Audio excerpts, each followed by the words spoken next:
모든 것이 존재하기 전, 시간과 공간 이전, 빛과 어둠조차 존재하기 전, 절대적인 공허, 아직 개발되지 않은 잠재력의 심연이 있었습니다. 이 심연 속에는 하느님의 영원한 현존 이거 하셨습니다. 나는 언제나 그랬고 앞으로도 항상 존재하는 존재입니다. 모든 것을 영원히 변화시킬 생명의 순결을 기다리고 있는 정지된 우주의 관대함을 상상해 보십시오. 이것은 창조 이전의 순간이며 창조주의 무한한 마음 속에서 신성한 계획이 구체화되기 시작한 순간입니다. 태초에 하나님은 하늘과 땅을 창조하셨다. 창 한 장. 하지만 이 중대한 행위 이전에는 무엇이 있었습니까? 창조 이전에는 조용한 영혼이 있었습니다. 이 절대적인 침묵 속에서 성부, 성자, 성령 하나님은 완전한 조화와 사랑 속에 존재하셨습니다. 시간의 제약이 없이는 서두르지 않고 변함없는 무한한 평온함만이 있을 뿐입니다. 말씀이신 예수님은 요한복음 1장 1절에 묘사된 대로 하나님과 함께 계셨고 하나님이셨습니다. 창조 이전의 아버지와 아들 사이에는 인간의 이해를 초월하는 영원한 유대, 끊을 수 없는 사랑이 있었습니다. 아버지여, 창세전에 내가 아버지와 함께 가졌던 영화로서 지금도 아버지와 함께 나를 영화롭게 하옵소서. 요한복음 17장 5절. 이 영원한 조화와 친교는 추상적인 개념이 아니라 사랑과 존재에 대한 우리의 이해를 형성하는 심오한 현실입니다. 우주를 창조하겠다는 결정은 순수한 사랑의 행위였습니다. 무한한 지혜와 친절을 지닌 하나님은 자신의 형상대로 창조된 존재들과 함께 자신의 존재의 기쁨과 아름다움을 나누기를 원하셨습니다. 이 갈망은 에베소서 1장 4절에 담겨 있습니다. 바울은 창세전에 그리스도 안에서 우리를 택하사 우리로 그 앞에 거룩하고 흠이 없게 하시려고 라고 썼습니다. 창조는 변덕스러운 것이 아니라 신성한 의도를 지닌 세심하고 사랑이 넘치는 계획이었습니다. 하느님 계획의 깊이는 단순한 신학적 개념이 아니라 성부, 성자, 성령의 관계 안에 존재했던 친교와 사랑의 표현입니다. 우주의 창조는 하나님의 영광과 선하심을 반영하기 위한 의도적이고 사랑이 넘치는 행위였습니다. 사랑의 개념이 하찮게 여겨지는 시대에 이 영원하고 변함없는 하나님의 사랑은 우리에게 독특하고 변혁적인 관점을 제공합니다. 창조 이전의 고유한 영혼 속에서 성부, 성자, 성령 하나님은 완전한 친교 속에 존재하셨습니다. 이 친교는 깊고 영원한 사랑, 인간의 이해를 초월하는 조화를 특징으로 합니다. 말씀이신 예수님은 요한복음 1장 1절에 묘사된 바와 같이 하나님과 함께 계셨고 하나님이셨습니다. 아버지와 아들 사이의 이 사랑과 연합은 요한복음 17장 5절에 묘사되어 있습니다. 여기서 예수님은 이렇게 기도하십니다. 아버지여, 창세전에 내가 아버지와 함께 가졌던 그 영광과 함께 하옵소서. 이 영원한 친교는 모든 창조물이 세워진 기초입니다. 하나님은 혼자가 아니었습니다. 그는 자신과 완전한 교제를 나누었습니다. 성부, 성자, 성령의 관계는 단순한 신학적 교리가 아니라 하나님의 본질 그 자체입니다. 그들 사이에 존재했던 사랑과 친교는 창조와 구원의 기초입니다. 하나님은 친구나 할 일이 필요해서 우주를 창조하신 것이 아닙니다. 아버지와 아들과 성령의 관계 안에 존재하는 사랑과 친교를 나누고 싶었기 때문에 창조하셨습니다. 우주를 창조하겠다는 결정은 순수한 사랑의 행위였습니다. 무한한 지혜와 친절을 지닌 하나님은 자신의 형상대로 창조된 존재들과 함께 자신의 존재의 기쁨과 아름다움을 나누기를 원하셨습니다. 이 갈망은 에베소서 1장 4절에 담겨 있습니다. 바울은 창세전에 그리스도 안에서 우리를 택하사 우리로 그 앞에 거룩하고 흠이 없게 하시려고 라고 썼습니다. 창조는 변덕스러운 것이 아니라 신성한 영광을 반영하려는 의도로 고안된 세심하고 사랑이 넘치는 계획이었습니다. 이 결정은 그 깊이와 규모 면에서 이해할 수 없습니다. 창조 행위는 충동적인 것이 아니라 영원 전부터 생각하고 계획한 결정이었습니다. 창조는 하나님의 성품, 즉 자신의 본질과 관계를 맺고 공유하려는 하나님의 열망의 표현입니다. 성경은 여러 구절에서 이러한 의도를 엿볼 수 있게 하며 하나님의 계획의 모든 부분이 세심하게 조직되었음을 보여줍니다. 이 계획의 분명한 예는 창세기 1장 26절에 있습니다. 여기서 하나님은 우리의 형상을 따라 우리의 모양대로 우리가 사람을 만들고 라고 말씀하십니다. 하느님의 결정에 있어서 이러한 복수성은 성부와 성자와 성령의 관계를 가리키며 하느님의 영광과 친교를 반영할 수 있는 존재를 창조하려는 의도를 가리킵니다. 인류는 창조주를 반영하고 그분과 교통하며 그분의 영광을 공유하도록 창조되었습니다.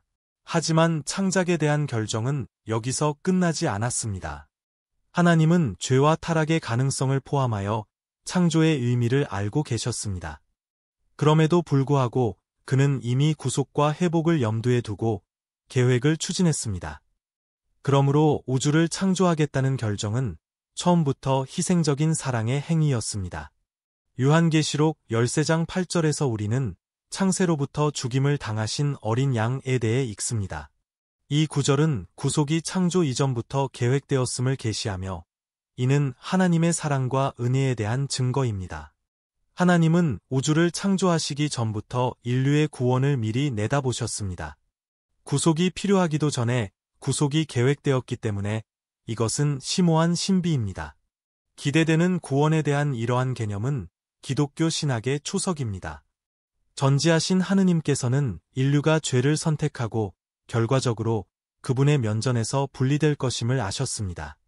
그러나 그분은 자신의 창조물을 죄의 운명에 내버려 두시는 대신 이미 돌아올 길, 구원의 수단을 계획하셨습니다. 이 구원의 계획은 창세기 3장 15절에서 아담과 하와에게 주어진 약속으로 시작하여 성경 전반에 걸쳐 점차적으로 드러납니다. 여기서 하나님은 여자의 후손이 뱀의 머리를 상하게 할 것이라고 선언하십니다. 이는 그리스도의 최종 승리에 대한 메시아적 예언입니다. 사탄에 대해서 하나님의 사랑의 깊이는 이 구원의 계획에서 드러납니다. 사도 바울은 에베소서 1장 7대 8절에서 우리가 그리스도 안에서 그의 은혜의 풍성함을 따라 그의 피로 말미암아 구속 곧 죄 사함을 받았으니 이는 하나님이 모든 지혜와 총명으로 우리에게 넘치도록 부어 주셨음이라고 기록했습니다. 구속은 단지 신학적 개념이 아니라 예수 그리스도를 믿는 모든 사람이 살고 경험하는 현실입니다. 예수님의 성육신, 그분의 지상사역, 그분의 죽음과 부활은 이 영원한 계획의 성취입니다. 미가서 5장 2절에 예언된 예수의 출생지부터 스가랴서 9장 9절에 예언된 예루살렘 입성까지 모든 세부 사항은 하나님이 계획하고 조정하셨습니다. 모든 것이 세심하게 고안된 하나님의 계획을 가리킵니다. 예수님의 십자가 사건은 비록 비극적인 운명의 사건처럼 보이지만 사실은 구속 계획의 정점이었습니다. 사도행전 2장 23절에서 베드로는 예수님이 하나님의 올바른 뜻과 미리 아신 대로 내어준 바 되었다고 말하면서 십자가 처형은 인류를 구속하려는 하나님의 영원한 계획의 일부임을 강조합니다. 인간이 창조되면서 영광과 몰락을 동시에 가져올 수 있는 선물인 자유의지의 가능성도 생겼습니다.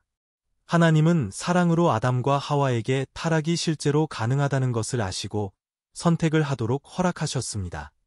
그러나 그는 이미 구원의 길을 예비했습니다. 로마서 5장 8절은 이것을 강조합니다.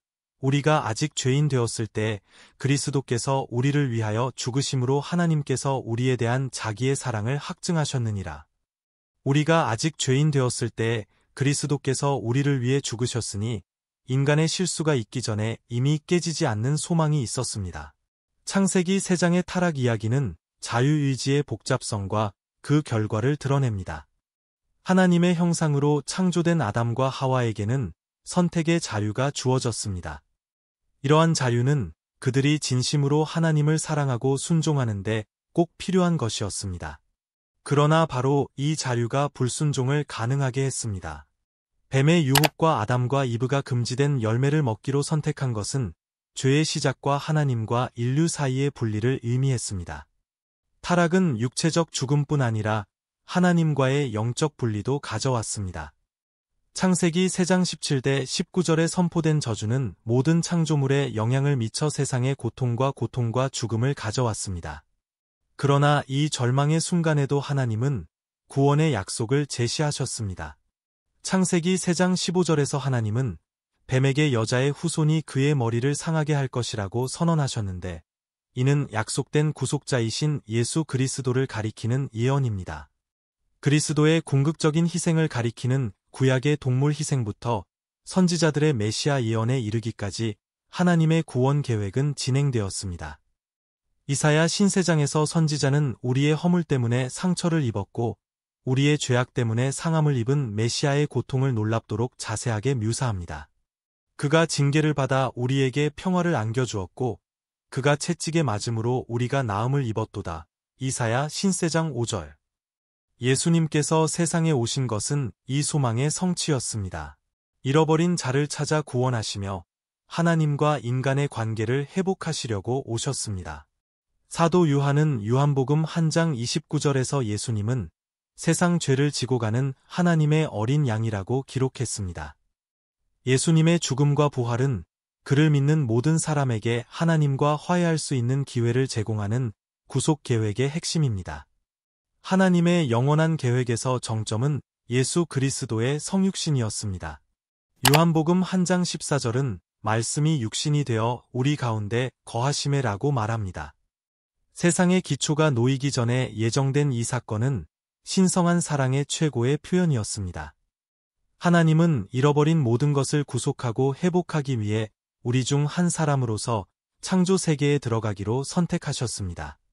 성육신은 기독교의 가장 깊은 신비 중 하나입니다. 하나님과 함께 계셨고 하나님이셨던 말씀이 베들레헴의 초라한 마구간에서 처녀에게서 태어나 인간의 본성을 취하셨습니다.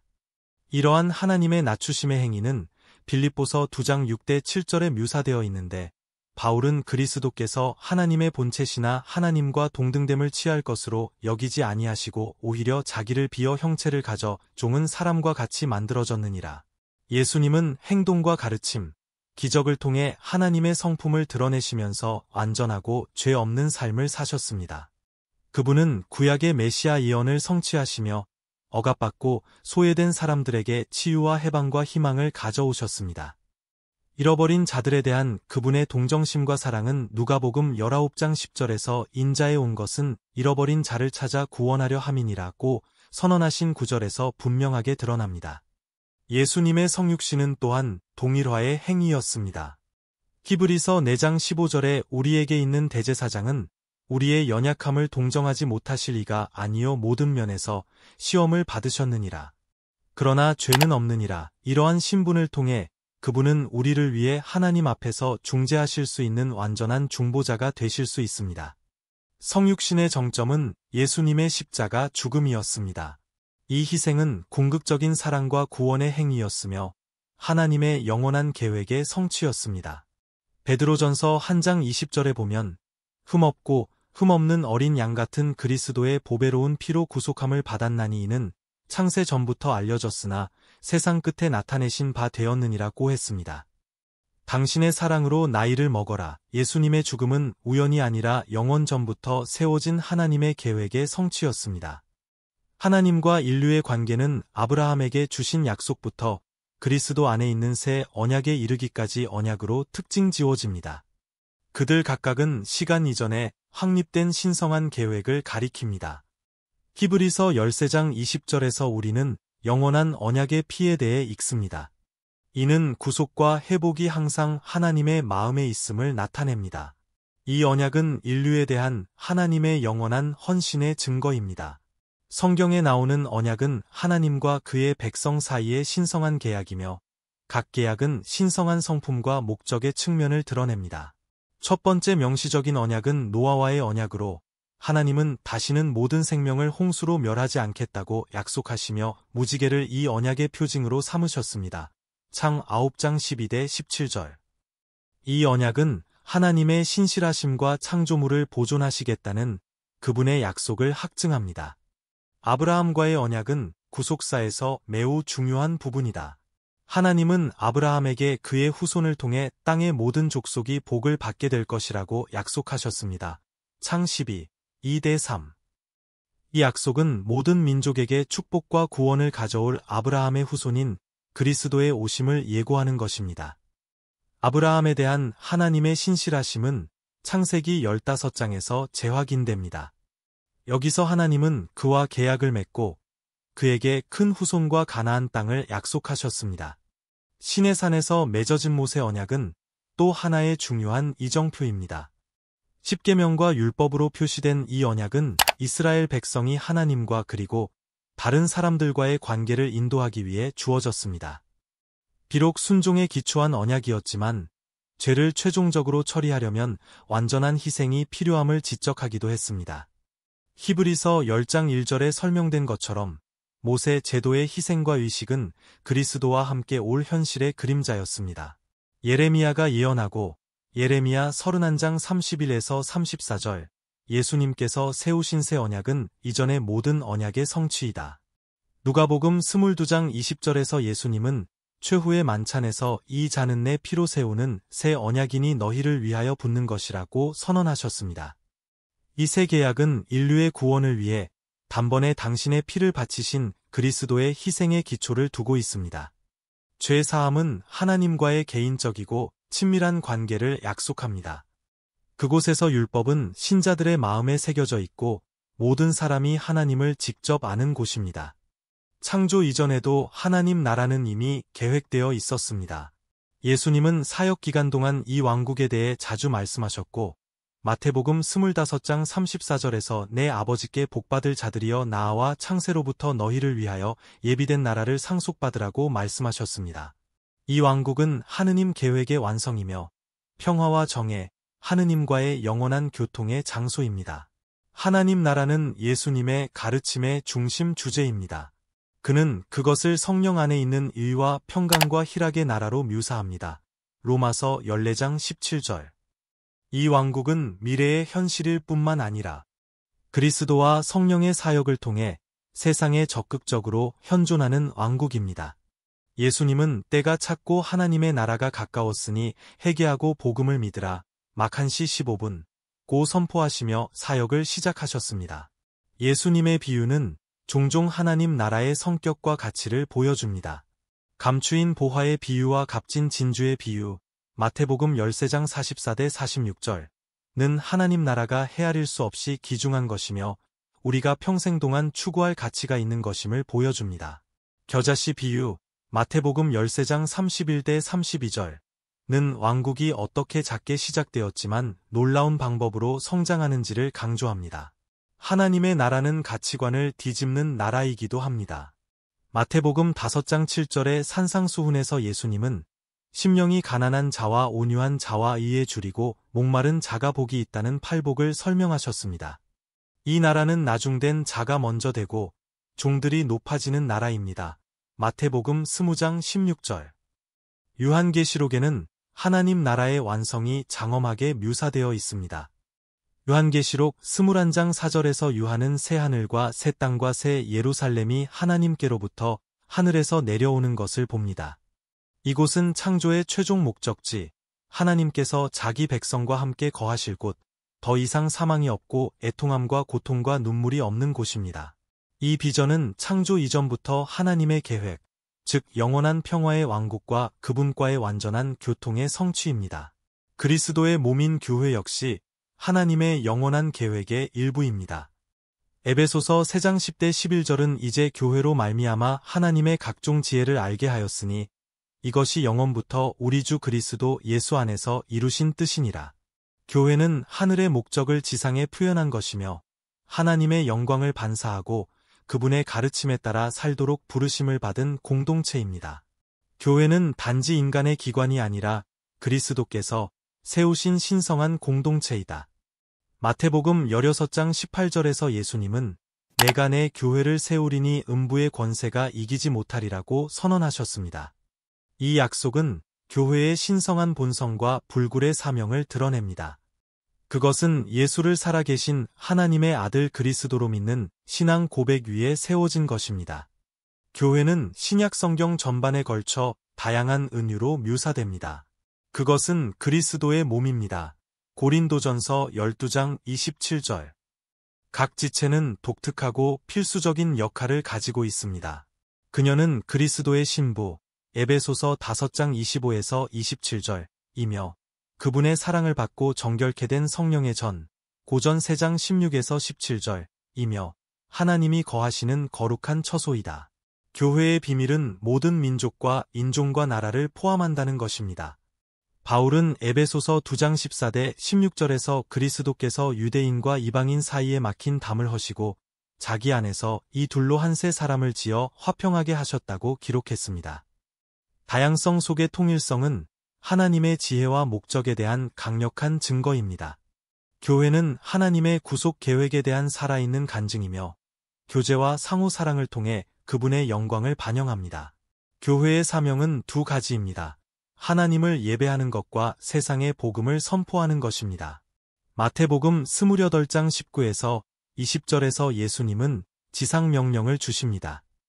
그러므로 너희는 가서 모든 족속으로 제자를 삼아 아버지와 아들과 성령의 이름으로 세례를 주고 내가 명하는 모든 것을 가르쳐 지키게 하라. 너희에게 명령하였느니라. 이 사명은 모든 나라를 그분의 가족으로 데려오고 그리스도를 통해 세상을 그분과 화해시키려는 하나님의 영원한 계획을 반영합니다. 갈라디아서 4장 4절에 나오는 때가 찬 개념은 그리스도의 오심이 하나님께서 정하신 정확한 순간에 일어날 예정된 사건임을 나타냅니다. 하나님의 시간에 따른 이 완전함은 세상의 기초가 놓이기 전부터 그리스도 안에서 완전히 실현될 때까지 하나님의 계획의 정확성과 의도를 반영합니다. 때가 찬이라는 표현은 그리스도의 오심을 위해 하나님께서 선택하신 역사의 구체적이고 전략적인 순간을 암시합니다.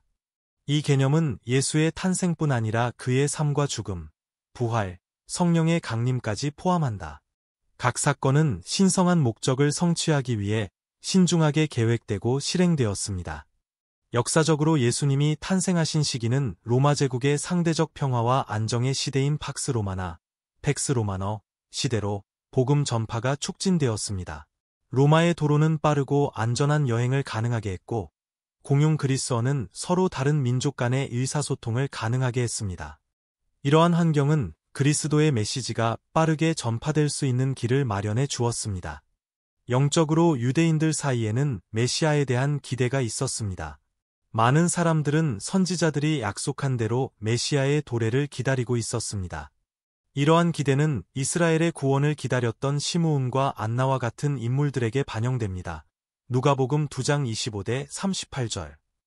더욱이 이교 종교의 쇠퇴는 영적인 공허함을 만들어냈고 이를 예수의 복음이 메워주었습니다. 때가 차는 것은 또한 하나님의 점진적인 계시를 반영합니다. 아브라함과의 언약에서부터 모세에게 주신 율법, 선지자들의 예언에 이르기까지 하나님께서는 메시아가 오실 길을 예비하고 계셨습니다. 구약의 모든 사건은 예수님과 그분의 구속 사역을 가리키며 하나님 계획의 연속성과 통일성을 보여줍니다. 때가 차서 그리스도께서 오심은 또한 아들로 입양시키려는 하나님의 계획을 성취합니다. 에베소서 1장 5절에서 바울은 그 기쁘신 뜻대로 우리를 예정하사 예수 그리스도로 말미암아 자기의 자녀가 되게 하셨으니 라고 썼습니다. 입양은 우리를 그분의 가족으로 데려가시려는 하나님의 마음을 반영하는 강력한 주제입니다. 우리는 하나님의 피조물일 뿐만 아니라 그리스도를 통해 그리스도 안에서 모든 영적인 축복을 받는 그분의 자녀와 상속자가 되었습니다. 인류보다 먼저 창조된 천상의 존재인 천사들은 우주의 형성을 목격했습니다. 욥기 38장 4에서 7절은 새벽 별들이 함께 기뻐 노래하며 하나님의 자녀들이 다 기뻐 소리하였느니라고 말합니다. 하나님을 섬기고 경배하기 위해 창조된 이 영적 존재들은 위대한 창조 행위에 함께 있었습니다.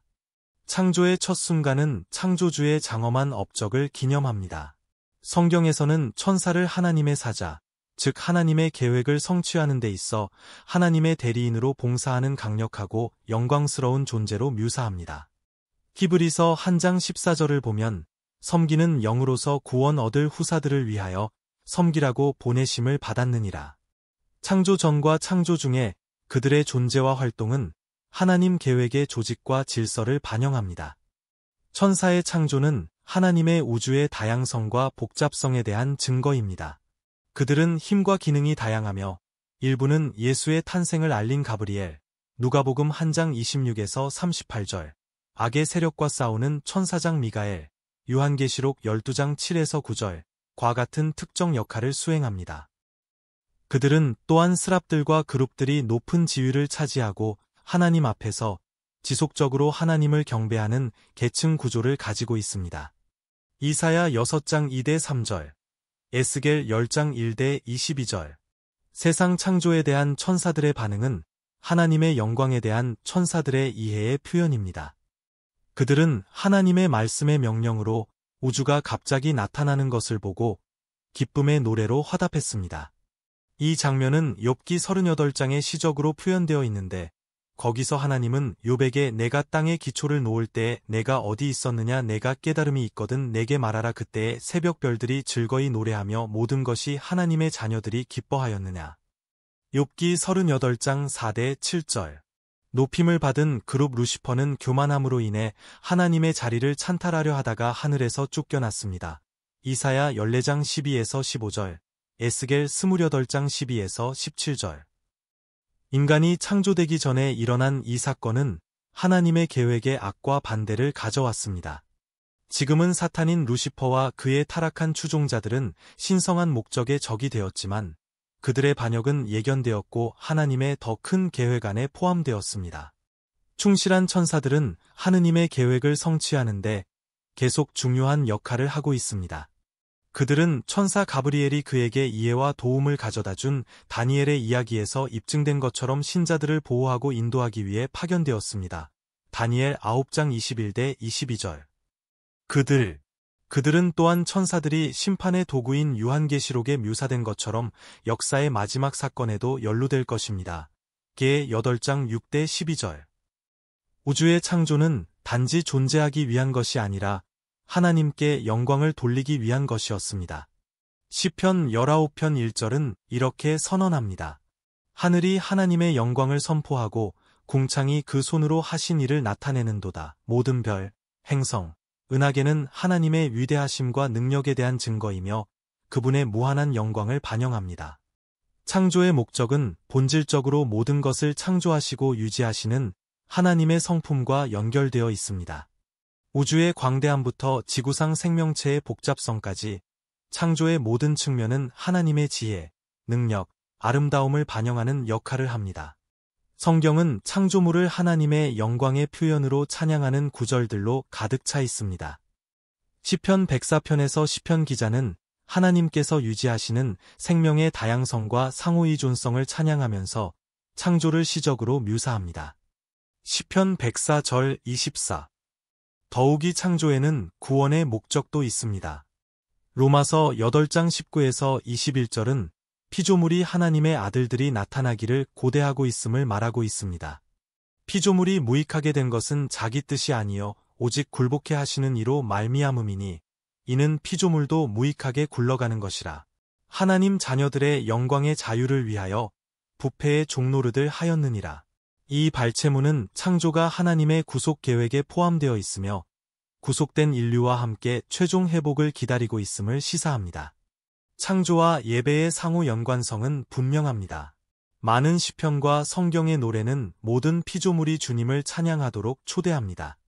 시편 148편은 천사부터 천체, 산, 나무, 모든 생물에 이르기까지 모든 것이 주님을 찬양할 것을 요구합니다. 예배에 대한 이러한 보편적인 부르심은 창조의 목적이 모든 존재가 창조주를 인식하고 영화롭게 하도록 이끄는 것임을 강조합니다. 성경의 증거에 더하여 창조물은 성경에 대한 믿음이나 지식에 관계없이 모든 인간에게 이야기합니다. 로마서 1장 20절에서 바울은 창세로부터 하나님의 보이지 아니하는 속성들과 그의 영원하신 능력과 신성이 그 창조된 만물에 분명히 보여 알게 되나니 그러므로 저희가 핑계치 못할지니라고 했습니다. 그러므로 창조는 하나님의 존재와 성품을 명백히 하는 모든 인류에게 하나님을 계시하는 일반적인 계시이다. 창조 이전부터 하나님의 섭리는 이미 역사하여 만물을 인도하고 유지하고 계셨습니다. 골로새서 1장 17절은 그가 만물보다 먼저 계시고 만물이 그 안에 함께 섰느니라고 말합니다. 이러한 지속적이고 의도적인 보살핌은 모든 창조물에 대한 하나님의 사랑과 주권에 대한 증거입니다. 신의 섭리는 하나님이 우주와 그 모든 피조물을 유지하고 다스리며 인도하시는 방식을 가리킨다. 이 개념은 하나님의 지식과 뜻 외에는 아무 일도 일어나지 않는다는 것을 이해하는 데 기본입니다.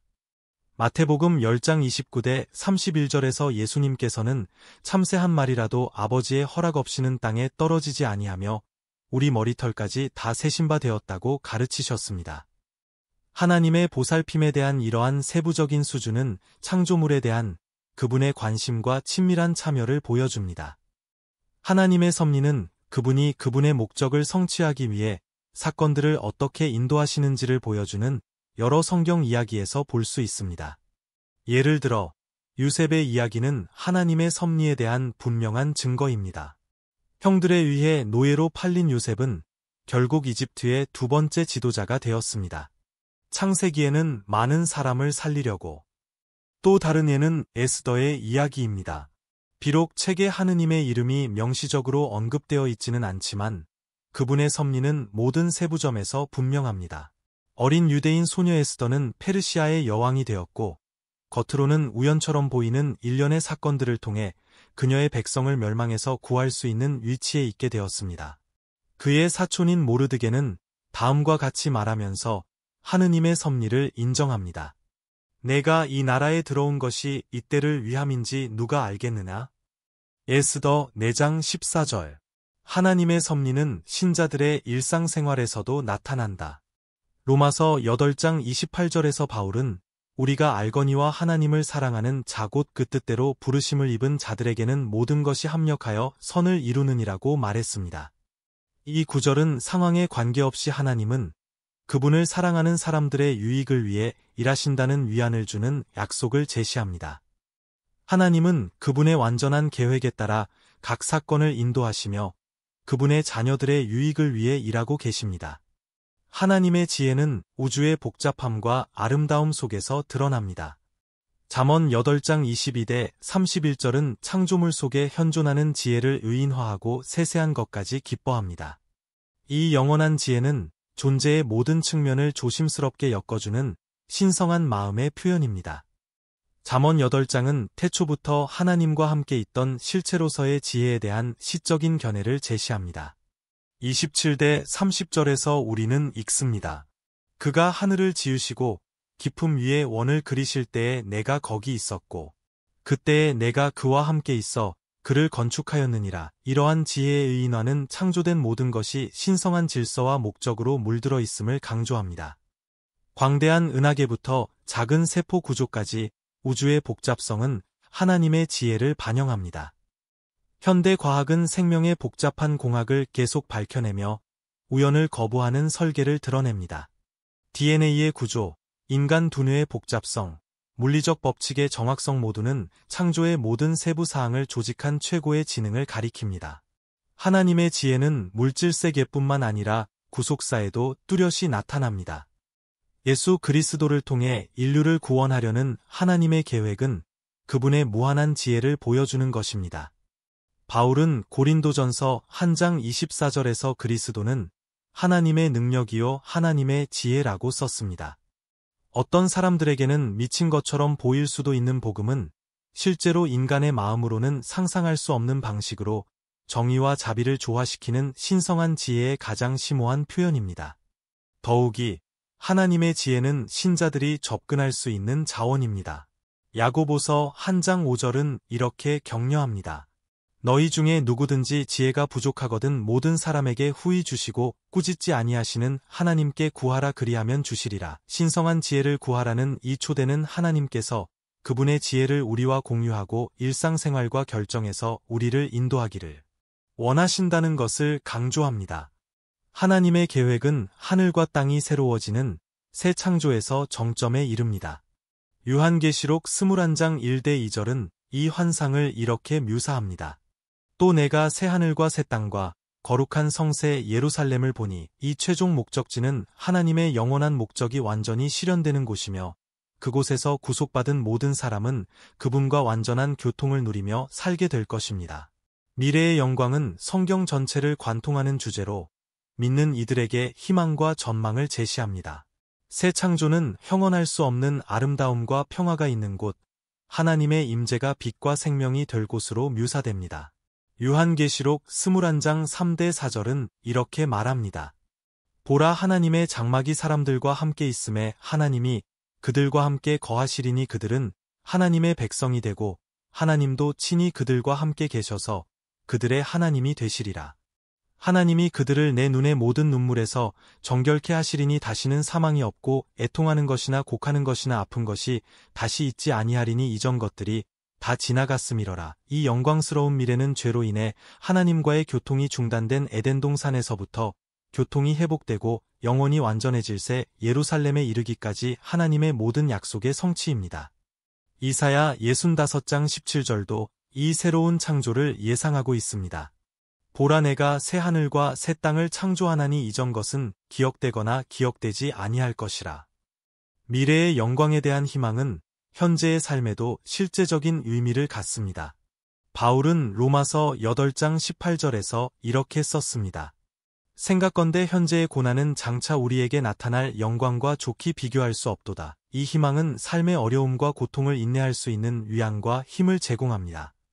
그것은 현재의 시련이 일시적이며 영원한 영광이 우리를 기다리고 있다는 것을 우리에게 확신시켜주는 영혼의 닻입니다. 미래의 영광도 우리를 거룩함과 준비로 부르십니다. 베드로전서 3장 13대 14절에 따르면 우리는 다음과 같이 권고합니다. 우리는 그의 약속대로 위에 거하는 바 새 하늘과 새 땅을 바라보도다. 그러므로 사랑하는 자들아 이것을 바라보라. 내가 너희를 기다리노니 흠도 없고 흠도 없이 평강 중에 나타나리라. 다가오는 하나님 나라의 확실성은 신자들로 하여금 이러한 희망과 기대를 반영하는 삶을 살도록 동기를 부여합니다. 창조 이전의 하나님은 이미 그의 백성을 거룩하게 부르셨습니다. 베드로전서 1장 15대 16절은 내가 거룩하니 너희도 거룩할지어다라고 권면합니다. 이 부르심은 하나님의 계획의 필수적인 부분이며 그분의 자녀들과 순수하고 친밀한 관계를 맺고자 하는 그분의 소망을 반영합니다. 하나님의 거룩하심은 성경에서 가장 강조되고 반복되는 그분의 속성 중 하나입니다.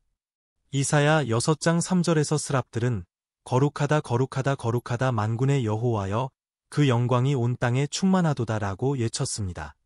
이 3중 반복은 하나님의 완전성과 절대적 순결을 강조합니다. 그분은 죄와 악으로부터 전혀 구별되어 계시며 그분이 행하시는 모든 일은 의롭고 선하십니다. 거룩함에 대한 이러한 부르심은 하나님의 성품에 대한 응답입니다.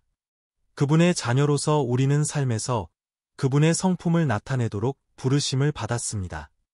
레위기 19장 2절에서 하나님은 모세에게 이스라엘 자손에 온 회중에게 말하여 이르라 나 여호와 너희 하나님이 거룩하니 너희도 거룩할지어다라고 말씀하십니다. 이 부르심은 단순한 기대가 아니라 하나님께서 우리를 그분의 거룩하심에 따라 살 수 있게 해주신다는 약속입니다. 거룩함은 여러 차원을 가지고 있습니다. 여기에는 죄로부터의 분리와 하나님께 대한 헌신이 포함됩니다. 고린도후서 6장 17대 18절에서 바울은 이사야의 말을 인용하여 신자들에게 그러므로 주께서 말씀하시기를 너희는 그들 중에서 나와서 따로 있고 부정한 것을 만지지 말라 내가 너희를 영접하고 그리하면 너희는 내 아들과 딸이 되리라 전능하신 주의 말씀이니라. 이 분리는 세상으로부터 물러나는 것이 아니라 하나님의 가치와 본성을 반영하는 뚜렷한 삶이다. 에덴 동산에서 잃어버렸던 하나님과의 교통이 온전히 회복될 것입니다. 요한계시록 21장 3절은 보라 하나님의 장막이 사람들과 함께 있음에 하나님이 그들과 함께 거하시리니 그들은 하나님의 백성이 되고 하나님은 친히 그들과 함께 계셔서 그들의 하나님이 되시리라고 약속합니다. 당신의 사람들. 이 영원한 친교는 하나님 계획의 절정이며 중단되지 않고 영광스러운 관계입니다. 에덴 동산에서 아담과 하와는 하나님과 직접적이고 친밀한 교제를 누렸습니다. 창세기 3장 8절은 하나님께서 한낮의 서늘한 때에 동산에 거니셨음을 암시하며 이는 그의 첫 인간과의 개인적이며 현재적인 관계를 나타냅니다. 그러나 죄는 이 교제를 깨뜨리고 하나님과 인류 사이의 분리와 소외를 가져왔습니다. 구원의 이야기는 하나님께서 교제를 회복하시는 이야기이다. 하나님과의 교통은 그리스도인의 삶의 핵심입니다. 예수님은 요한복음 17장 3절의 대제사장 기도에서 영생을 오직 유일하신 참 하나님과 그가 보내신 자 예수 그리스도를 아는 것으로 정의하셨습니다. 하나님을 아는 것은 지적 지식 그 이상입니다. 그것은 창조주와의 친밀하고 개인적인 관계입니다. 이 관계는 예수 그리스도를 통해 가능합니다. 요한복음 14장 6절에서 예수님은 내가 곧 길이요 진리요 생명이니 나로 말미암지 않고는 아버지께로 올 자가 없느니라고 선언하십니다. 예수님은 그분의 삶과 죽음과 부활을 통해 우리를 하나님으로부터 분리시키는 죄의 장벽을 제거하시고 우리가 아버지께 직접 나아갈 수 있게 하셨습니다. 히브리서 10절 19대 22절은 우리가 완전한 확신을 가지고 하나님께 나아갈 것을 격려합니다. 예수의 피를 힘입어 성소에 들어갈 담력을 얻게 하려 하심이니라. 하나님과의 교통도 성령에 의해 유지됩니다. 요한복음 14장 16대 17절에서 예수님은 보혜사 곧 진리의 성령을 보내시겠다고 약속하셨습니다. 성령께서는 우리를 모든 진리 가운데로 인도하시고 우리를 위해 중보하시며 우리가 하나님과 교통하며 살 수 있게 하십니다. 로마서 8장 15대 16절은 성령을 우리로 하여금 아바 아버지라고 부르짖게 하시고 우리가 하나님의 자녀임을 증거하시는 분으로 묘사하고 있습니다.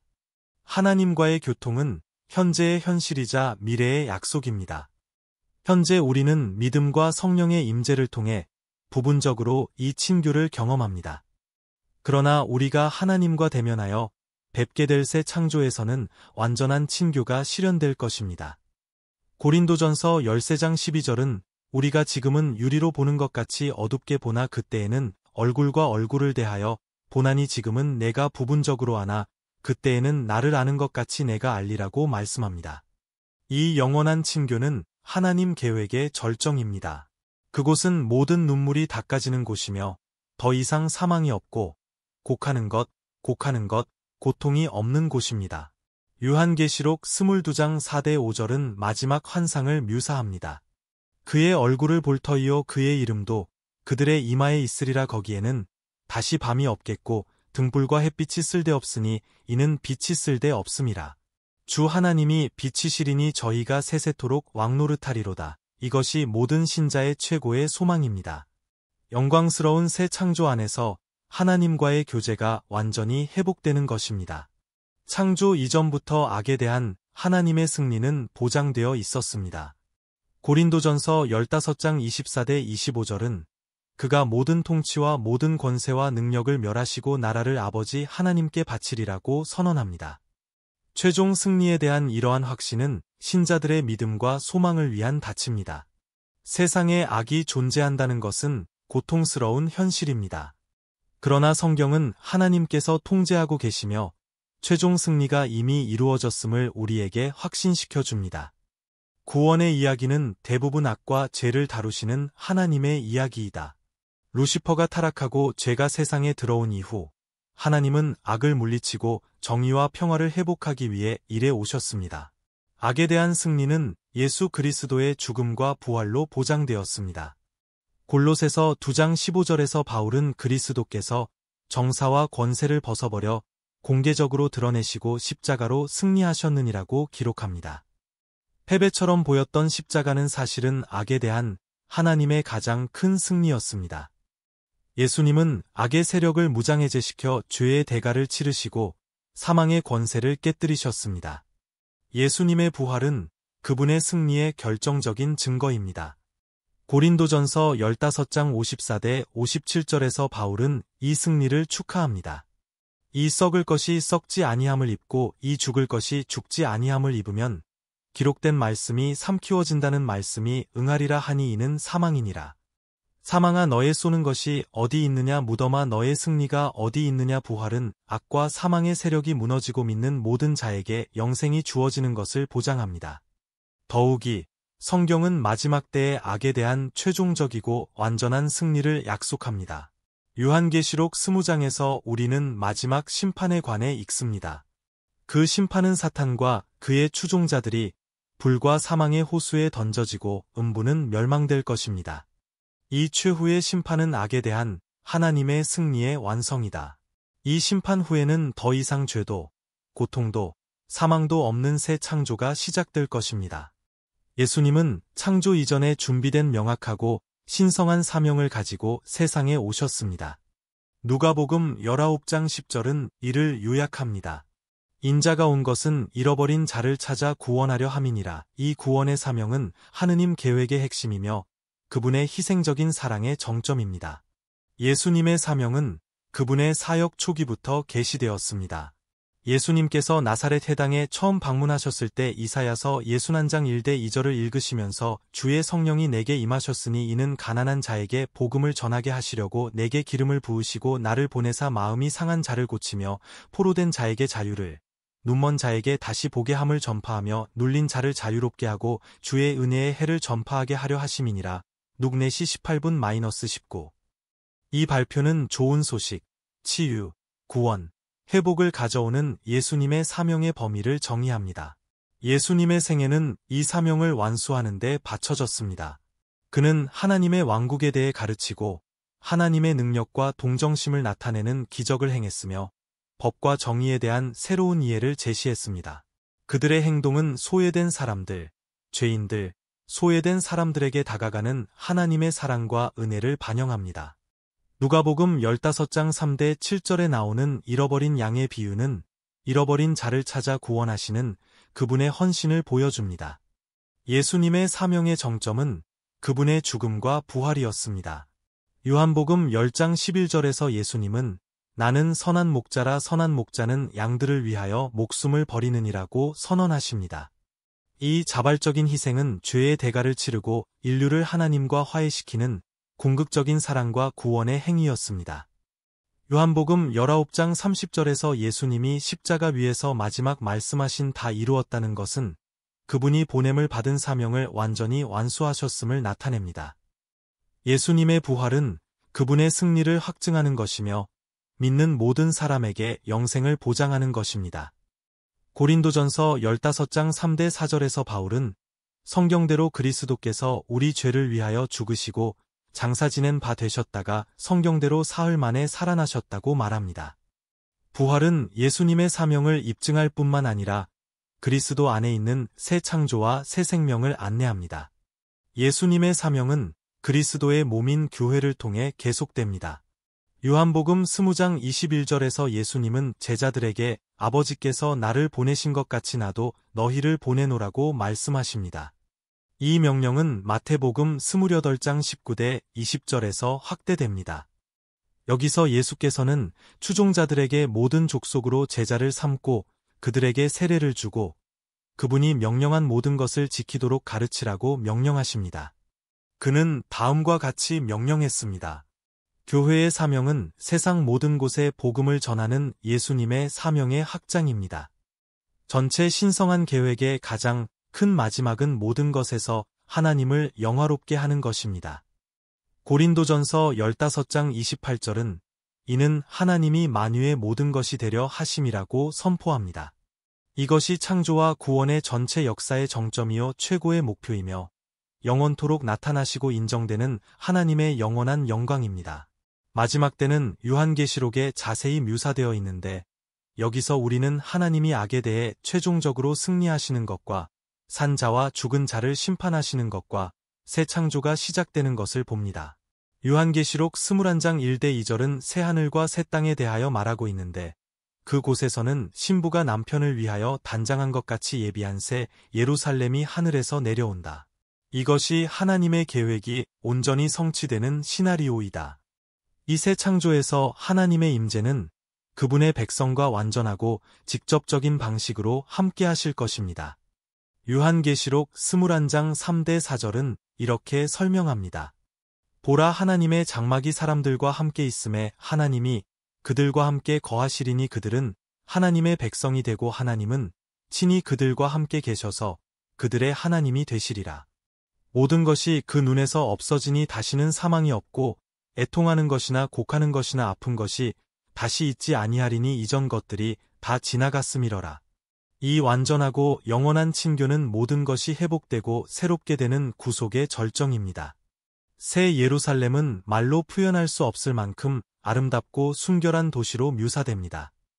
요한계시록 21장 18에서 21절에는 벽옥으로 된 성벽과 정금으로 된 길과 진주문이 있다고 합니다. 이 상징적인 묘사는 새 창조의 영광과 거룩함을 강조합니다. 새 예루살렘에는 성전이 필요하지 않습니다. 왜냐하면 전능하신 주 하나님과 어린 양이 그 성전이시기 때문입니다. 게 21장 22절.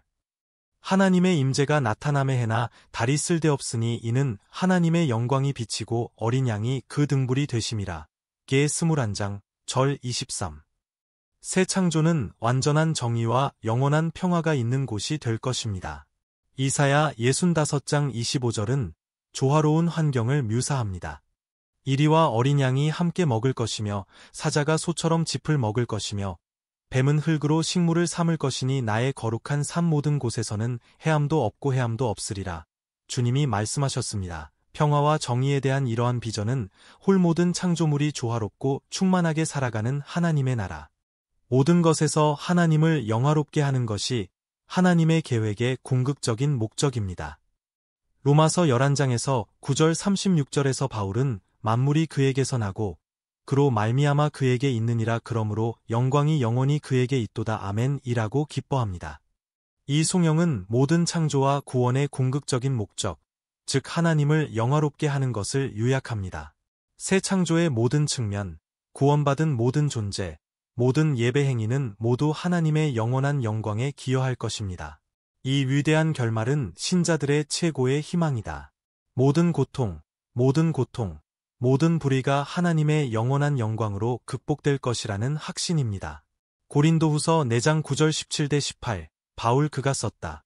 우리가 잠시 받는 환난에 경한 것이 지극히 크고 영원한 영광에 중한 것을 우리에게 이루게 함이니 우리의 돌아보는 것은 보이는 것이 아니요 보이지 않는 것이니라. 보다. 예냐하면 그 사람들은 보다 일시적인 것이고 그렇지 않은 것들은 보다 그들은 영원합니다. 이 희망은 우리가 믿음을 유지하고 하느님의 계획이 완전히 실현되기를 간절히 기다리도록 힘을 줍니다. 예수께서 죽으신 후 지옥인 하데스나 천국으로 간 곳은 어디입니까? 예수께서는 수세기 동안 사람들을 놀라게 할 가장 놀라운 여행을 시작하려고 하셨습니다. 그러나 이 여정의 시작은 십자가였습니다. 누가복음은 하나님에 대한 믿음이 확고해진 겟세마네에서의 기도에서부터 예수님께서 다 이루었다라고 선언하시는 십자가에 이르기까지 예수님의 죽음까지의 여정의 마지막 이야기를 담고 있습니다. 이 말씀을 하시고 머리를 숙이시며 영혼이 떠나가시니라.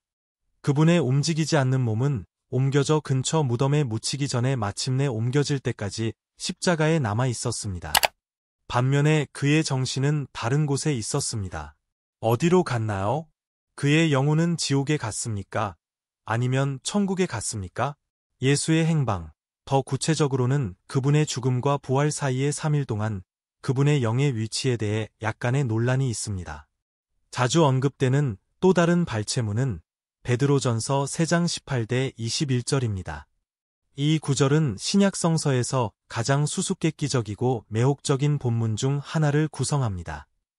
예수님은 우리를 하나님께 더 가까이 데려가시고 깨어지고 죽은 그분과의 관계를 회복시키려는 의도를 가지고 선을 위한 고난의 궁극적인 모범이십니다.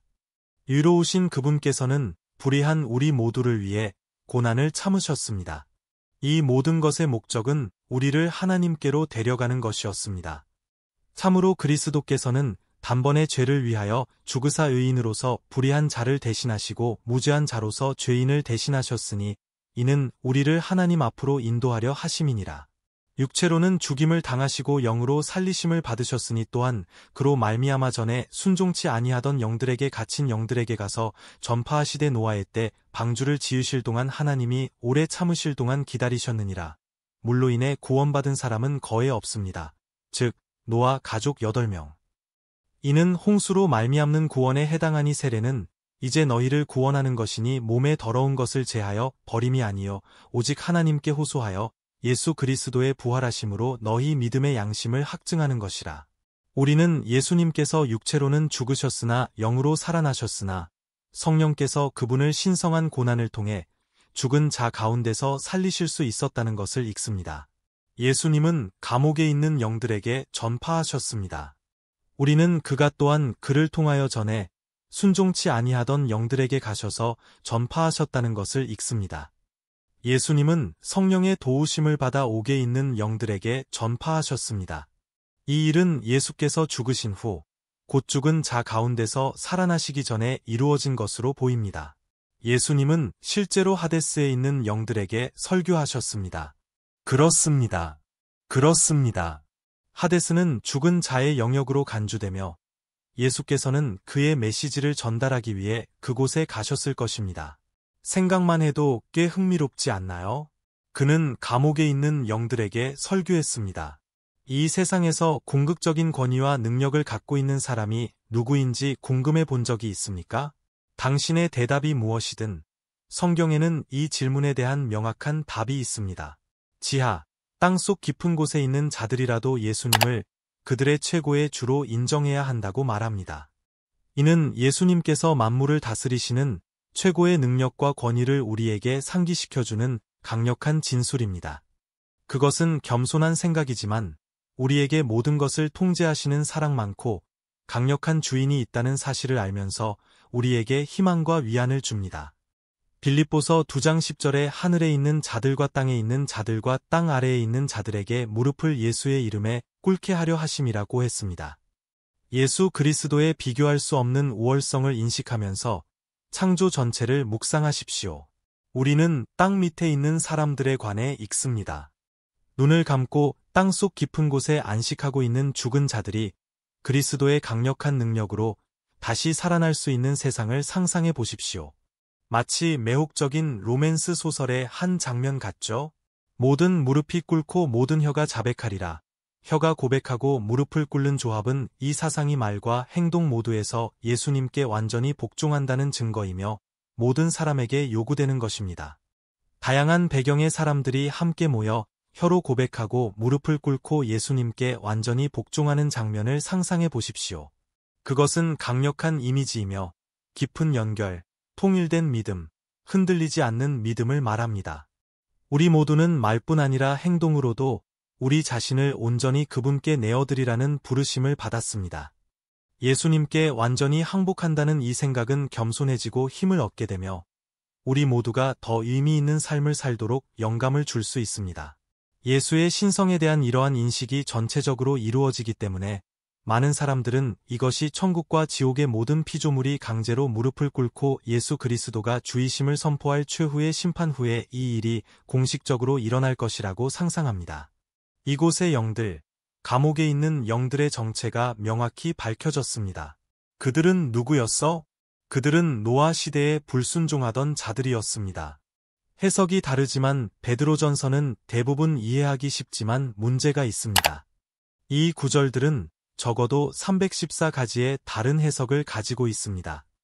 성경에 기록된 바와 같이 예수께서는 성령의 능력으로 죽은 자 가운데서 살아나사 노아의 홍수 때에 성령과 함께 가서 순종하지 아니한 자들에게 전파하셨다. 또 죽은 자들에게도 복음이 전파되는 것은 육체로는 심판을 받으나 영으로는 하나님의 뜻과 뜻대로 살게 하려 함이라. 다른 모든 성경에서는 이렇게 말하고 있지만 이것은 불가능합니다. 일부 사람들은 사후 세계에서 구원받을 더 많은 기회가 있다는 가르침을 뒷받침하기 위해 이 본문을 잘못 사용했습니다. 죽음이 우리의 운명을 봉인했습니다. 죽음은 엄청난 시면의 시작을 의미합니다. 그러나 여기에서 예수께서는 분명히 설교하셨습니다. 흔들리지 않는. 우리 모두는 말뿐 아니라 행동으로도 우리 자신을 온전히 그분께 내어드리라는 부르심을 받았습니다. 예수님께 완전히 굴복한다는 이 생각은 겸손해지고 힘을 얻게 되며 예수님의 신성에 대한 인식의 총체성 때문에 우리 모두가 더 의미 있는 삶을 살도록 영감을 줄 수 있습니다. 많은 사람들은 이것이 천국과 지옥의 모든 피조물이 강제로 무릎을 꿇고 예수 그리스도가 주이심을 선포하는 최후의 심판 후에 이 일이 공식적으로 일어날 것이라고 상상합니다. 이곳의 영들, 감옥에 있는 영들의 정체가 명확히 밝혀졌습니다. 그들은 누구였어? 그들은 노아 시대에 불순종한 사람들이었습니다. 해석은 다양하지만 베드로전서의 대부분은 이해하기 쉽지만 문제가 있습니다. 이 구절들은 적어도 314가지의 다른 해석을 가지고 있습니다. 성경에 기록된 바와 같이 예수께서는 성령의 능력으로 죽은 자 가운데서 살아나사 노아의 홍수 때에 성령과 함께 가서 순종하지 아니한 자들에게 전파하셨다. 또 죽은 자들에게도 복음이 전파되는 것은 육체로는 심판을 받으나 영으로는 하나님의 뜻과 뜻대로 살게 하려 함이라. 이것이 불가능하다는 것을 나타내는 다른 모든 선구에도 불구하고 일부 사람들은 사후 세계에서 구원받을 더 큰 기회가 있다는 가르침을 뒷받침하기 위해 이 본문을 잘못 사용했습니다. 죽음은 우리의 운명을 봉인하고 죽음은 거대한 시면의 시작을 의미합니다.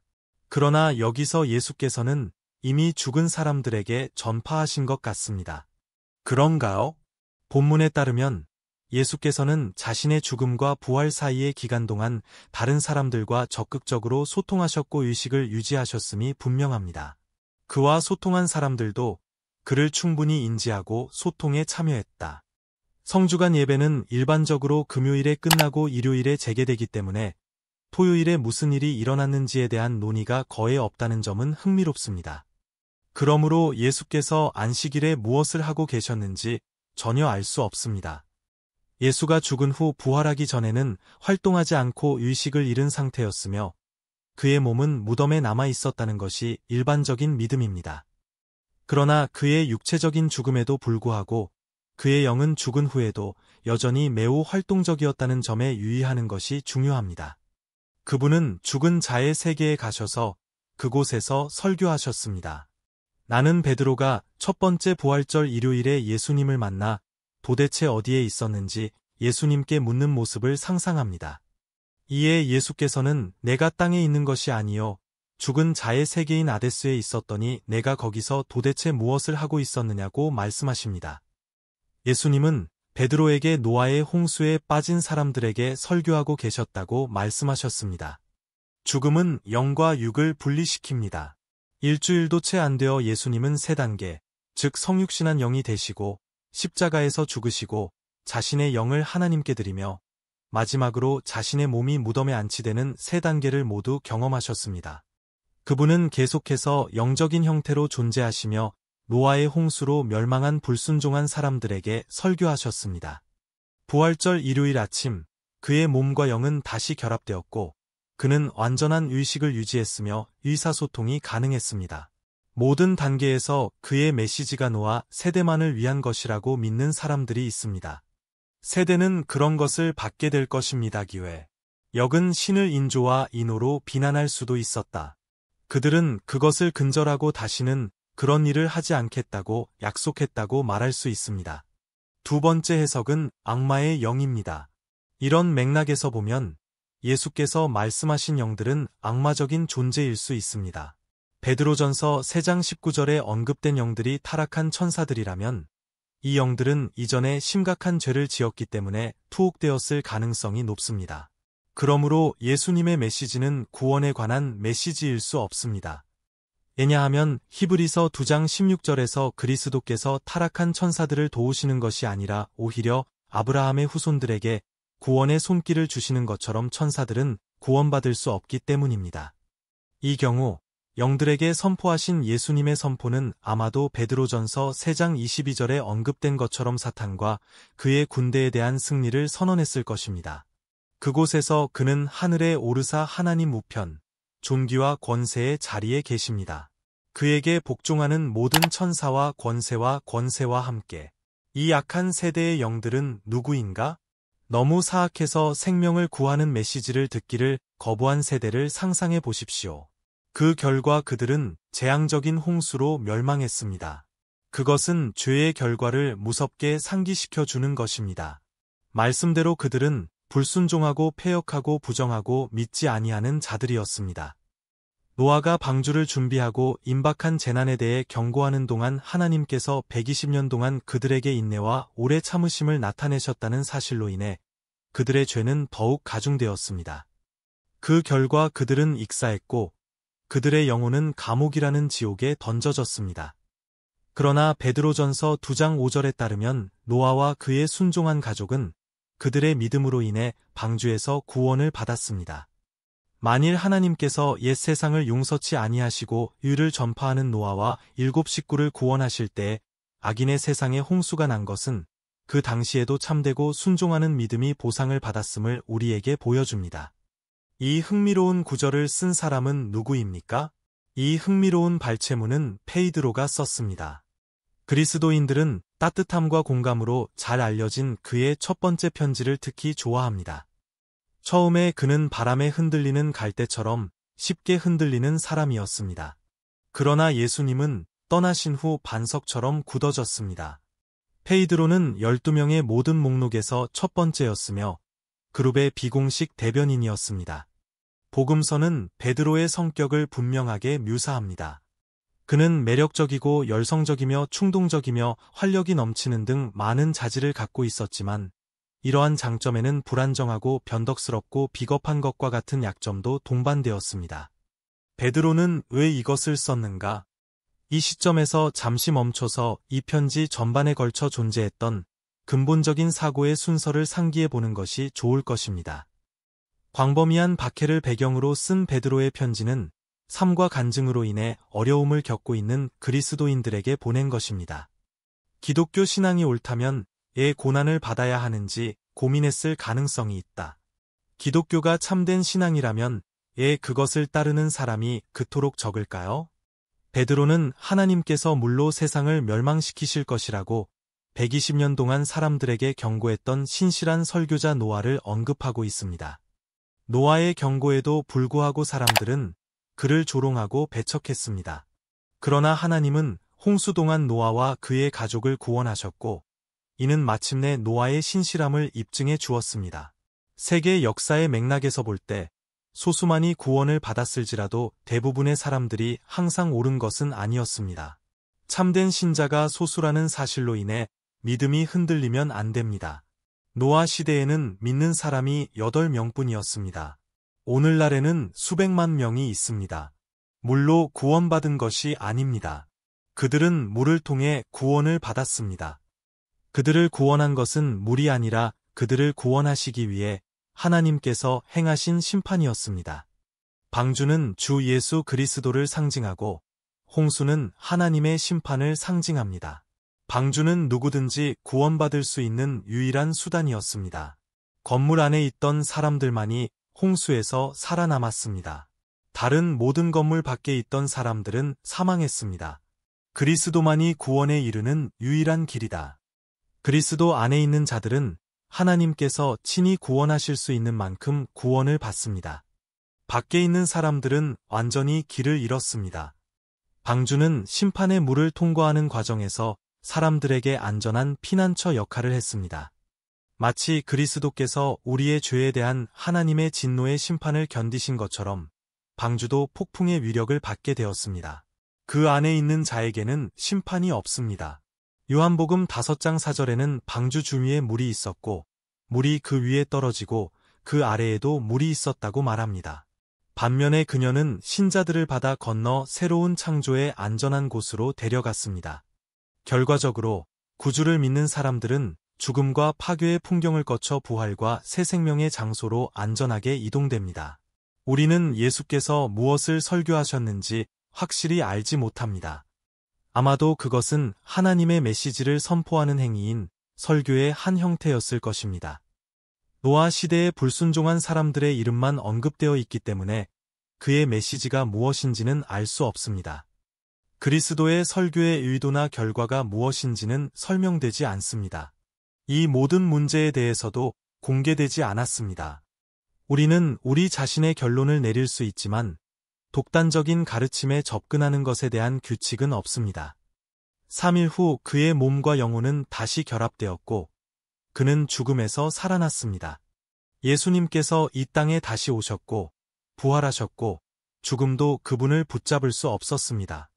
예수 그리스도의 부활은 인류 역사상 처음으로 누군가가 죽은 자 가운데서 부활하여 다시는 죽음을 경험하지 않는 사건입니다. 나중에 부활된 사람들 중 일부는 두 번째로 죽었습니다. 성경은 성령께서 예수님을 죽은 자 가운데서 살리셨다고 말합니다. 로마서는 아버지가 예수를 죽은 자 가운데서 살리셨다고 말합니다. 로마서 6장 4절은 그러므로 우리가 그의 죽으심과 합하여 세례를 받음으로 그와 함께 장사되었나니 이와 같이 아버지의 영광과 능력으로 말미암아 그리스도를 죽은 자 가운데서 살리심과 같으니라고 말씀합니다. 우리도 옛 생활 방식을 버리고 새 생명 가운데서 습관적으로 행하게 되기를 바랍니다. 그리고 요한복음 2장 8절에는 예수님께서 죽은 자 가운데서 자신을 일으켜 썼다고 나와 있습니다. 부활은 삼위일체 하나님의 역사였습니다.